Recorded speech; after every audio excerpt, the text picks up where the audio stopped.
వచ్చాం. తమ్ముడు కావాలా చెల్లి కావాలా? నాకు తమ్ముడే కావాలి. తమ్ముడే ఎందుకు నాన్న? తమ్ముడైతే నేను రాఖీ కట్టచ్చు. ఓ, నీ రాఖీ తమ్ముడు నా కడుపులో పెరుగుతున్నాడని డాక్టర్ గారు చెప్పారు. ఓ, నేను కూడా ఈ కడుపులోనే పెరిగాను కదమ్మా. అవును నాన్న.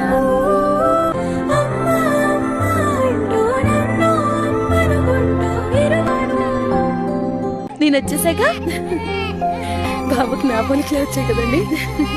మిగతా బ్యాలెన్స్ తీసుకోండి.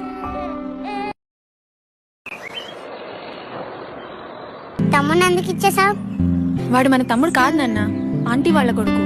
అలా అయితే తమ్ముడు ఆంటీ కడుపులో పెట్టాలి కదా. వాడు నా కడుపులో పుట్టిన ఆంటీ వాళ్ళ కొడుకే నాన్న.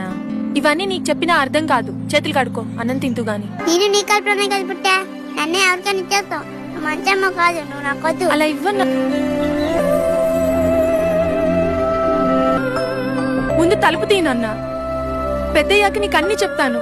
అలా అయితే నేను పెద్దయ్యాకే బయటికి వస్తాను.